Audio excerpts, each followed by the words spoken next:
down to our feature match area to see it right now for round 14 here at Grand Prix Lyon.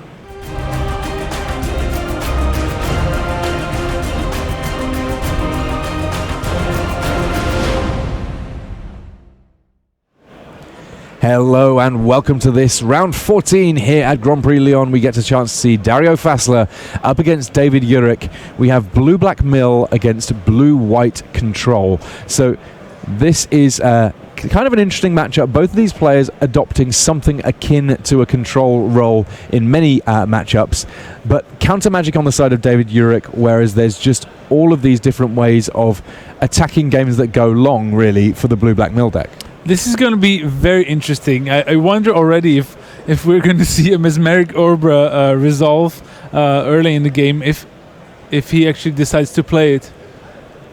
Yeah, it's a bit of a difficult situation for the players when they face themselves up against a Mesmeric Orb early. When you end up with that artifact in play early on, it can make a big set of issues for either player if you can't remove it. Here, though, Dario Fassler just maintaining his mana up early doors, looks on as an opt comes from David Juric, and it will be a little bit later that Dario deploys his first threat. And to be perfectly honest, he kind of wanted to get a Hedron Crab or something down early just so that he could start attacking that library before too much counter magic came online. Because right now, David Juric, he's got 3 lands in play. Yes, he took a mulligan, but you know what? He's got everything that he needs to be able to sit here and stop a lot of the early plays of Dario Fassler.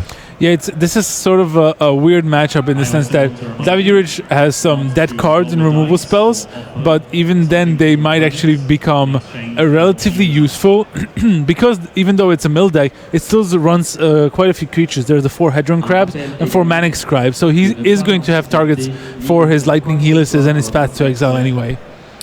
So Ensnaring Bridge allowed onto the battlefield. Can kind of imagine why this blue-white control deck doesn't necessarily need a whole lot of attack steps in order to close out games. Search for Azcanta there being played by David Juric. And yeah, I mean, in this instance thus far, I feel like Dario Fassler, his draw hasn't necessarily matched up very well against the matchup he finds himself up against here. Cast Mesmeric Orb with 2 mana up, so a Spell Pierce would not do it. If there happened to be something like a Spell Snare, that would be able to stop the Mesmeric Orb. But here, there is going to be, well, this Search for Azcanta potentially transformed very quickly indeed, thanks to the Mesmeric Orb mill there as 2 lands get untapped by David Juric. Yeah, actually Dario is helping David here to flip the Search for Azcanta search sooner or later, and that might actually end up being quite important because that could allow for David to find those counter spells or find those instant and sorceries that non-creature online cards that will help him win the game. Dario really hasn't been up too much. None of the early creatures that we associate with the deck has been played yet. Just the Manic Scribe to kick things off here on turn 5. Now, the Manic Scribe, of course, doesn't need to come down super early to be effective. It does need Delirium before it's really doing too much. Worth noting that David Juric, he's not really just blue-white control. This is Jeskai control. Some of the Jeskai control decks do happen to run through the breach into Emrakul, which would obviously be an absolute disaster for the blue-black mill deck. It runs Surgical Extraction in the main, but it would absolutely have to find one if it's going to have any chance of beating that kind of a draw. But Lightning Helix dealing with the Manic Scribe before it can get too much going. Meanwhile, we have got a few key threats being dealt with just simply by them having been milled. Secure the Wastes would have been a nice way of potentially winning in one big attack. That Engineered Explosives, getting rid of it means that keeping key artifacts in play a little bit easier. Oh, there's some milling of an Archive Trap there for Dario, who at least he has a bunch of lands that he can play out. Actually, it can be quite useful. Field of Ruin now being played. I think this is going to be a very strange just match of magic because these players really operate on different axes. Well, Torrential Gearhulk does work very nicely when your opponent is milling you. Lots of different options here for David Juric as to what he wants to do. And it looks like he's going with Electrolyze to the face. The combination of damaging cards just too much to say no to. And the big monster, it might struggle to actually get many attacks in this game, but still it gave him some benefit to the fact that there's all of those cards already in his graveyard. On the other hand, David Juric had to tap a lot of mana to play out the Gearhulk, who is still not able to attack because of the Ensnaring Bridge, and that turn is just going to mill a lot of cards from his library due to the Mesmeric Orb. I guess that one thing that's worth bearing in mind is that Juric, he can kind of just look on at that ensnaring bridge, and on the turns where he wants to, he can use, say, Cryptic Command to bounce it and get hits in if he so chooses. It's just a matter of when he elects to do so. 5 cards milled there. Of course, the 6th land used to cast Torrential Gearhulk was dealt with by Field of Ruin. It was the flip search for Escanta. Indeed.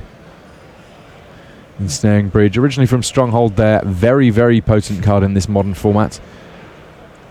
Yeah, I love the old art with Gerard. And we're going back to Dominaria, so that makes it even more exciting. Yeah, Gerard, his time is past, but Dominaria's time very much returning. And Dario Fassler here, having a little look through his opponent's deck. This is kind of one of the cool things about the mill deck. When you're going into Game 2 and doing your sideboarding, assuming that the game has not been a complete write-off for you, you'll have seen a large amount of information about what your opponent is playing. And Surgical Extraction, Mesmeric Orb getting milled for Dario Fassler from that Mesmeric Orb. He needs to be a little bit careful to make sure that he's not tapping and untapping as many permanents as his opponent, but the Mesmeric Orb hopefully shouldn't work out too much of a symmetrical effect to the point that it leaves him decking himself out here. Cryptic Command targeting Ensnaring Bridge, and Dario Fassler here, he's looking on, shuffling his cards in hand, but we kind of know that when it comes right down to it, his deck is not about the counter magic. It's far more about just attacking what's on the board and making sure that opponents are constantly milling those cards. It's a cryptic command, not a very cryptic command, but still, I think at this point, David has just decided he's going to go for it with this Torrential Gearhulk because he has a lot of counter magic left in his hand. Another cryptic command, a Logic Knot. I think I saw negate as well. He also drew a Snapcaster Mage, which is actually going to help shorten the clock, as we like to say, meaning that he'll be able to kill Dario in 2 attacks rather than 3 that it looks like now with the 5/6. And we can see that David Juric, he really does love this Jeskai controller. He's made a great effort to pick up assorted tasty foils, treasures and such like and so on to make sure that his deck looks as good as possible, and that full art negate will work just as well as any other negate in terms of making sure that this Ensnaring Bridge does not resolve. Yeah, negate on the Ensnaring Bridge, and I haven't gotten a glimpse of what Dario Fassler is working here. I do think he has at least 1 Fatal Push in his hand, which is quite useless for now. But he has even more lands. Yeah, this is a tough old spot for the blue-black mill deck in Game 1. Both these players are 11 and 2, so right now, really hoping that they can win the last 2 rounds and potentially sneak their way into this top 8. And with a Cryptic Command now to bounce Mesmeric Orb, we see David Juric saying, if I'm going to be control, I might as well be in total control of this game. Yeah, so what I think he's thinking is he has the Visions of Beyond, so he was counting cards in graveyards. I think it was 22, if I counted correctly, but it certainly was over 20. Over 20 means that essentially this is Ancestral Recall. Alright, so he drew some really sweet cards. Not sure if he can cast any of them. And Archive Trap's the kind of card that can potentially change a clock, because 13 cards, a big old mill. How many cards do you have in your hand, Dario Fassler? I was certain he had more than 7, but probably he's just maybe at exactly 7. That was a good turn to bounce the Mesmeric Orb, because otherwise David would have had to mill way too many cards. Could have been quite close. Looks like a lot of cards in that hand there. So there starts off with a Hedron Crab. It's bait. It's a blocker and a milling machine.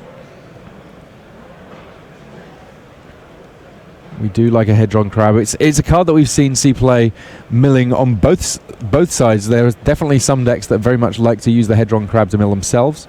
In this instance, though, Dario Fassler quite intent on taking all of the remaining cards out of David Juric's library. Ooh, so it resolves, and here's a Polluted Delta. That's 3 more cards. There's a Flooded Strand also in play, so we could see quite a lot of additional lands enter the battlefield this turn. Yeah, I think Dario has a Glimpse the Unthinkable, and he wants that one to resolve. I think he not only has enough mana for the Glimpse, but also for an Archive Trap. But I think David should have enough counterspells in his hand, because he has those Logic Knots, and those are being helped very much by the milling plan of Dario. Yeah, Logic Knot about as close to classic counterspell as you could possibly imagine in this exact matchup. So Path to Exile in response to a fetch land, another fetch land being cracked in response to that. Thinning out his library, and there's quite a... Dario actually, rather than try to go for a big turn with the Archive Trap, he could maybe try to go for a turn where he's going to play 2 Mesmeric Orbs and a Glimpse the Unthinkable. And at least one of those will resolve, which could be quite problematic. Alright, so there's the Path to Exile resolve as well. Of course, the wrong player going to be shuffling their library this turn for that Archive Trap to be the attractive low price of exactly 0 mana. Glimpse the Unthinkable there. This one of the kind of classic mill cards that returned recently. We got reprinted, making it a little bit easier for people to find, because obviously Ravnica was quite a while ago now. Yeah. Still remember the hype when the previews for Ravnica started, and the Circuit the Lobotomist was one of the most desired cards because of the million things. There's a Mesmeric Orb, and David Juric has stuff to think about. I think he might let the first one resolve and maybe save some counterspell for one of the later cards, but I think he had over 10 cards in his library, so he should be safe no matter what, I think. Alright, so the Orb resolves. Now the Glimpse will most likely have to be countered. So remember, if the Orb is in play, that there's quite a few permanents getting untapped, meaning milled cards off the library due to the Mesmeric Orb. So a Logic Knot, just looking for 5 innocuous cards, in this case all lands to remove from the graveyard to that delve cost, just to make Logic Knot a full hard counter here. Right now counting again, now it's 5 will get milled with that Mesmeric Orb. Way too many cards though. Yeah, 16 cards I believe still left in that deck. Phew. A hefty amount of cards. So even if a second Mesmeric Orb resolves here, it will be only 10 cards. 10 cards plus the draw, which is 11, leaving 5 still in there. And it may be that this mill deck has done almost all that it needs, but not quite. And to be perfectly honest, almost all might as well be none at all. Yeah. Quite tense. I think David could theoretically afford to let the Mesmeric Orb resolve, because he knows he's going to mill 10 cards, and he wants to have that Logic Knot in his hand in case Dario Fassler would have some bounce or removal spell. So there's 5 permanents get untapped, so 10 cards get milled. 7, 8, 9, 10. Still 6 or 7 left. It definitely is close though. Does Dario Fassler have anything to do about the Torrential Gearhulk? No, it does not. And so all of that essentially for information. Yeah. And you can see a big smile on David Juric's face there. That not just because he's won the game, but also because there had to have been a little bit of a worry there that there was something that he perhaps hadn't accounted for that he was going to need to concern himself with on that last turn. Any additional mill cards would have been pretty decisive there. Snuck it on through there, and Torrential Gearhulk able to be the beatdown in game 1. But I can't help but think that Dario Fassler, his blue-black mill deck, in game 1 it seemed to be set up to be played largely against decks that wouldn't have the same configuration as this Jeskai control list. Yeah, absolutely. He will have a hard time even after the sideboard. Dario Fassler, his sideboard is mostly a case of having a lot of cards against creatures. Because ultimately, if you're a deck trying to focus on mill, of course you have a hard time disrupting the board. So quick creature decks can really put a hurt on you. So I'm looking at the sideboard there. I see 4 Leylands of the Void. He could bring those in, but they're not great. I mean, I guess they make Logic Knot worse. They make Snapcaster Mage worse. Yeah. They mean that Search for Azcanta is not ever flipping. Yeah, honestly, it's he's probably still gonna board him in because he has still quite a few dead cards in his deck. Something like Fatal Push, what was mostly pointless. It does kill Colonnades, it does kill Snapcaster Mages, but not much else. He also has 1 Crypt Incursion in his main deck that I think he wants to get out of there, and he might just well want to add the Leylines because the rest of his sideboard is not going to be very helpful. He has some Set Adrift, a card I haven't seen in ages. It could be used theoretically. Surgical Extraction, he already has 3 in the main deck, 1 more in the sideboard. And maybe Echoing Truth, maybe Devour Flesh if he wants to kill that Gearhulk. Could be a little better than the Fatal Push. I mean, a question for you, Matej, here. Yeah. We saw Ensnaring Bridge in game 1, and it seemed like David Juric had a relatively straightforward time leaving it in play until he needs to get rid of it, and then simply getting rid of it. There's not counter magic available to Dario Fassler, and that means that his ensnaring bridge is comparatively weak. Are they something that you leave in, or do you try and upgrade them for something else? Yeah, they're not great. But on the other hand, if he doesn't have them, he might just run the risk of losing to the Manlands and Gearhogs, because the games do go long. I mean, sure, he does have Field of Ruin that he could protect himself from at least the Manlands, and you don't expect many more torrential Gearhogs. So yeah, you might be onto something here, that he could just board out the Fatal Pushes and ensnaring bridges for some ley lines and maybe a couple of silver bullets that can be useful in these games. I'm looking at David Juric's deck, and his sideboard is actually a collection of quite a wide cards as these control decks do, but he's certainly going to bring in a Detention Sphere. He also has another Negate. A Wear and Tear is going to be quite useful.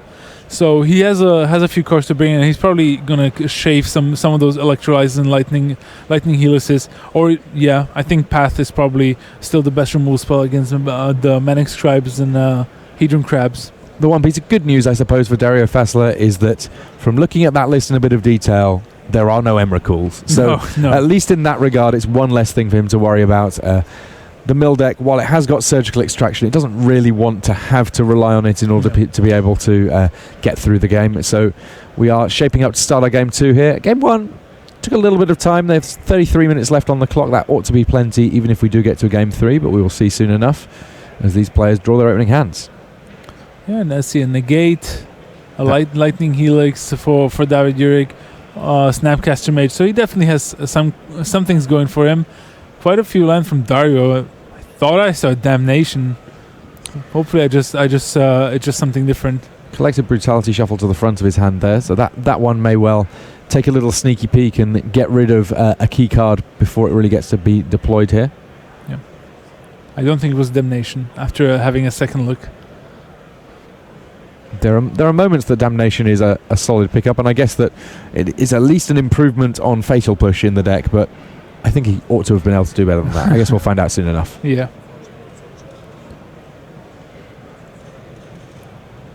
Yeah, Collective Brutality is a good card to have as one of few ways that you can interact with David Juric's hand rather than just the library. And already an early Field of Ruin for Dario as well. He's going very aggressively with those fetch lines. We saw the combination with the Hedron Crab is quite nice even in the late game because you can save up on some of the fetch lines. He's just going straight after the library with a Glimpse the Unthinkable here. Glimpse the Unthinkable, card for card. Oh, sorry. Assuming that you're paying value for it rather than Archive Trap being free, this does get a lot of cards in one go into the graveyard. Yes, it turns on Logic Knots to their fullest extent immediately, but I can definitely see the temptation of getting it resolved good and early before there's any counter magic available to David Juric.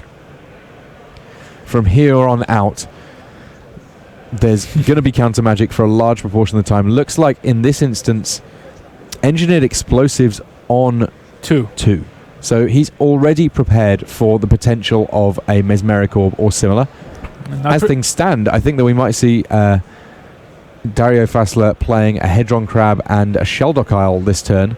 And I guess that's one reason that we may have seen the Glimpse the Unthinkable played so soon, is that he really wants to get that Sheldock Isle, letting him cast potentially quite a big spell early. Field of Ruin, I like that one because that's one of the ways that he can potentially secure things with Archive Trap. Here comes the Collective Brutality. What does he see in his opponent's hand? Negate, Snapcaster Mage, Lightning Helix, and a Cryptic Command. Yeah, it must be quite disappointing for Dario because he was thinking he could find that he can try to get rid of a removal spell so that his Hedron Crab survives.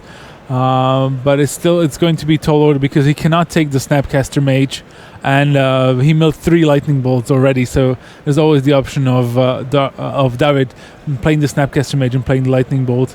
Negate or Cryptic Command are still 2 very good cards to take here, and that could be quite useful for Dario to have the knowledge of in the following turns. Yeah, I guess that's the extra hidden bonus of effects like Collective Brutality or any of the Thoughtseize effects or similar, is that on top of snagging a card out of your opponent's hand, especially for a control deck like David Juric's, now everything is out there. Dario Fassler can play around things to some extent. Yeah, so but he took the Lightning Helix, and the reason for this is that it kind of forces David to tap out on his turn and play the Snapcaster Mage to immediately answer the Hedron Crab. If he took one of the counter spells, David could have just used a Lightning Helix to kill the crab from his hand. So yeah, at least this gets rid of the Snapcaster Mage. And there is a Damnation in hand here for Dario Fassler. It is a Damnation. Okay, Manic Scribe. Manic Scribe, we have land, sorcery, and creature in the graveyard. Oh, it finds Dispel, Disdainful Stroke, and Vendilion Clique. Fine stuff. Gradually working your way through the cards in hand there. Oh, sorry, cards in the deck there. Yeah, so Sheldog Isle, a cube favorite. People just quite enjoyed it. It's a land that comes to play tapped, and once it does, you look at the top 4 cards of your library, and you can put one underneath, and if a player has only 20 cards left in the library, you can play that card for free. There it is. Yeah, Sheldog Isle, very, very potent in Limited, because it's really not that complicated to end up with 20 cards left in your deck, even if you're not talking about milling in the slightest. In Constructed, well, it's about twice as difficult, and for most decks, that's a bridge too far, but in this deck, Sheldog Isle, yeah, you can quite reasonably set up a powerful, expensive card under that Sheldog Isle. When you cast it from under the Isle, it can still be countered. It's just that you're casting it for just a single blue mana at instant speed, which on occasion can really catch a few people out. Yeah, the Manic Scribe stays in play though, with no answer just yet for David Juric, who he could blow up the world with the Engineering Explosive, but would also lose his Snapcaster Mage in the process, but might still do it. But he's not doing it just yet because he wants to leave up 4 mana for the Cryptic Command. But Dario knows about it, so might just have an impact on how he plays this one out. And for things like Field of Ruin, there's also this slight concern that any time David Juric finds himself having to shuffle his deck, through having searched it either with Field of Ruin or a regular fetch land or anything like that, in principle, there might be an archive trap. So he's activating Field of Ruin here, and looking at things, we can possibly add this up. So we've got 5, 10, 15, 17, 23, plus a hand. So there's this Sheldog Isle not yet active. Mm-hmm.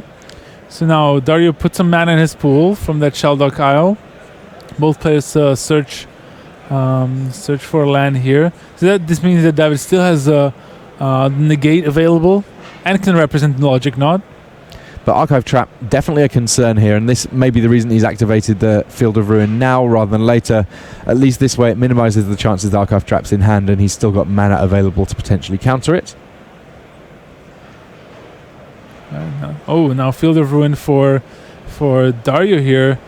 He's trying to cut off David from red mana here, but little does he know that David, I think, has a basic mountain in his hand. Yeah, it's interesting that when people are figuring out which basics they want to include in their deck, often Mountain is the one that they skimp on, because the reason to play basics is concerns around Blood Moon in this format often, and Blood Moon, of course, turns all of the non-basics into mountains. So each of these players doing a fair amount of shuffling here as they fetch up basic lands from their deck. Each of these players appears to have a pretty good, healthy number of them, so it's not a big concern, but for the shuffling. Still, this was a very long turn. Yes. Through all those Field of Ruins and other shenanigans, it just took a while. Did not see an Archive Trap in the end in that turn, though. I don't think so. Tapped Steam Vent. So there is that source of red mana for David Juric. Yeah, still no Delirium for Dario. There's only 3 card types in his graveyard. Needs to find an instant. You sure there should be quite a few in his deck. I think he now has an Archive Trap in his hand. Right on time, right after all of that shuffling. He managed to shuffle one to the top of his library. Manic Scribe there. A nice consistent source of milling once you have Delirium, and of course it does mill 3 cards just upon coming into play. Dario looks like he might be adding to things a little bit with Collective Brutality once more to find out what's going on in David Juric's hand. He was thinking about escalating here, but decided against it in the end, so he's going to counter the Collective Brutality and bounce the Snapcaster Mage to his hand. I quite like this. Lots of value in this play. So many instants already in that graveyard that could be given flashback. On top of that, it means that there's now only one 2-drop in play, and that being Dario Fassler's Manic Scribe. So cracking engineered explosives not looking quite so unappealing now. Yeah, at least he now adds an instant to his graveyard, and he's going to draw 3 cards. Yeah, that's like, yep, you got it. Carefully. No, you didn't. I think there were literally 19 cards. 19, yeah. He just wanted to get the mill on the upkeep with the Manic Scribe before it dies to the engineered explosives. Secure the wastes does go to the graveyard. That one of the ways that this Jeskai control deck can sometimes just close out games. So I don't know that Dario Fassler will be too sad to see that particular one go away. Though I guess that it is one of the ones that Snapcaster Mage can help with. Yeah, he fends out his graveyard just to see all the options that he has with his Snapcaster Mage. And does he have options. Let me count the ways, he says, as he activates the engineered explosives to kill off that Manic Scribe. And the follow-up is Search for Azcanta. Again, tapping low, but he still has the negate in his hand. And a Snapcaster Mage and Detention Sphere. Another Manic Scribe would be okay here. Ensnaring Bridge, okay. Temporary reprieve in a way. Even though there's no creatures, at least David Juric cannot attack Dario in any way. But I don't think David is worried about that at all, because he does have the Detention Sphere in his hand. So if he wants to start attacking, he's gonna start attacking. Must be nice to feel that in control of things, and that's certainly where David Juric wants to be with this deck. Does play the Detention Sphere good and early. I guess he's already seen a couple of Collective Brutality. It'd be unfortunate to lose his removal spell to that one. Though actually, as an enchantment, I think it might be safe from Collective Brutality, thinking about it. Yeah, it is indeed. So Azcanta the Sunken Ruin has the potential to net a lot of additional cards for David Juric over the course of a few turns. Obviously, if it works out that the likes of Mesmeric Orb comes into play, then it may be that the juice might not feel quite worth the squeeze. But in this instance, essentially free at the end of the turn, he finds a copy of Cryptic Command, and what a lovely card to find, eh? Yeah, this is going to be very difficult for Dario Fassler to win. David Juric just has so double negate logic, not Cryptic Command in his hand, and he has the Azcanta the Sunken Ruin going, just giving him more spells turn after turn. I think David might even start to turn aggressive here. This Snapcaster Lightning Bolt, yep. Let's do it. The classic Snap Bolt. Yeah, it's when you're at 18 and your opponent starts throwing Snap Bolt in your direction, you have to start thinking, what's going on here? Has a corner turned a little bit? Does he feel enough in control that he can just sort of throw bolts my way? If that's the case, then I probably need to think about exactly what's been going on in my life thus far. Yeah, I think now David Juric in full control. He can counter 3 spells in a turn, non-creature spells. Not too many creatures from Dario Fassler. Passing the turn back here. I guess in principle, with a big enough hand, Dario Fassler could threaten a lot of copies of Archive Trap all in a single turn if its trap cost is met. Swing and a miss with Azcanta the Sunken Ruin. That the buyer box promo version of Azcanta. Yeah, he had to put a Torrential Gear on the bottom, but that's isn't the Torrential Gear is a creature, so it can't be put in your hand by the Azcanta Sunken Ruin. And Dario Fassler his life is dropping down quite fast here. Has a few cards in his hand, but didn't pull the trigger on the Damnation just yet. Also has the Crypt Incursion. I think he might just want to start baiting out. Okay, so there's the Crypt Incursion, counting already all the creatures. All that one Vendilion Clip, and I think a Snapcaster Mage in that graveyard. Yeah. You see? Targets himself, I think. Yeah, because he just wants to gain some more life. I'm really surprised he kept this card in his main deck after sideboarding. It definitely doesn't do very much, but I think that it reached a point where there just weren't so many cards that he could even be bringing in that were going to help too much in this matchup. Yeah. Sometimes people show up to modern tournaments and they say, you know what, I just need to dodge such and such, and that appears to be the case here. Damnation getting played by Dario Fassler, the Planar Chaos color shifted version of Wrath of God, and that hits in the gate. They both hit the graveyard, and at this point it may be Dario Fassler hitting the bricks a little bit. Yeah, I'm just worried that this particular matchup is quite poor for the blue-black mill deck, just because of the huge amount of counterspells that that the Jeskai control deck has at its disposal. Yeah, the Jeskai control list, it can almost ignore straightforward mill cards and just take out the things that are going to do consistent large amounts of milling or actually stopping its own game plan from winning the race. Because essentially, the blue-black mill deck, it's kind of like a burn deck where rather than having to deal 20, it needs to deal 53, 60 minus that opening hand, but its burn spells deal a little bit more damage. Yeah. The difference is a burn deck, if it's being attacked by creatures, it can just send the burn at the creatures. It's a bit of a tricky equation to piece together. Meanwhile, Snapcaster Mage continues his merry little jaunt into the red zone. Dario Fassler going back down to 15, having gained a little bit of life with that Crypt Incursion. This game might take a little bit longer, but as things stand, with activating that Azcan to the Sunken Ruin each and every turn, David Juric just seems to be getting in tighter and tighter control on this race. Funnily enough, David Juric, on this activation he got Logic Node, but on the one from the turn before he actually saw an opt and just forgot to take it. He just like, oh yeah, there was opt and 3 lands, so he just put all the cards on the bottom. That is his prerogative. Yeah. Alright, so Dario Fassler now trying to pull the trigger here on an Archive Trap. That mills 13 cards. Instant speed, trap, 5 mana, mill 13. The trap cost, obviously, very exciting. If your opponent has searched their library, then you get to pay 0 rather than its cost. But Cryptic Command says no regardless. Yeah, the Snapcaster lock. Yeah, this is David Juric saying, I don't mind if I have to win this game a little bit more slowly because it's pretty likely I am winning this game with that line of play. Yeah, plus he can go Snapcaster Bolt again, shortening the clock by a couple of turns.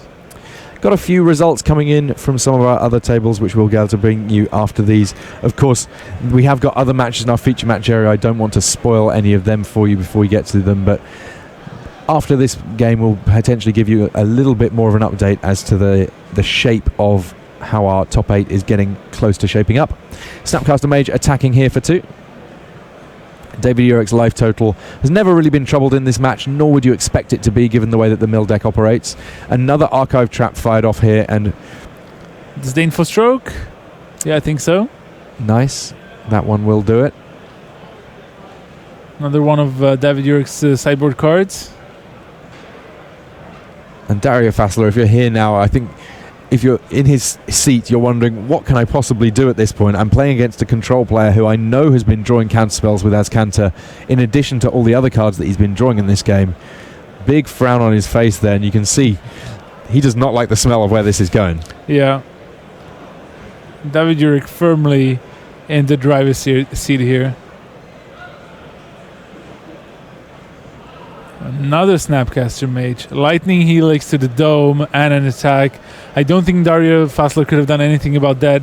And yeah, just unfortunately for you guys in the chat, it looked like the mill deck really didn't do anything in both games, but I think it's just a case of bad matchup. It just happens sometimes. Super bad matchup for it, and ultimately it went the way that I think both those players before sitting down would have described that it might. Obviously there's the potential that you can spike things in there too, but as it happens it didn't work out this way. We're going to get a chance to have a little brief word with David Juric before he walks away from the feature match area, find out how he felt about that matchup. I'm guessing he felt pretty good, because you know what? He won it 2-0 straight up, exactly how he was hoping to. He's more importantly, he has the chance to still top 8. If he wins one more round, if the tiebreakers do hold up, he can make it in.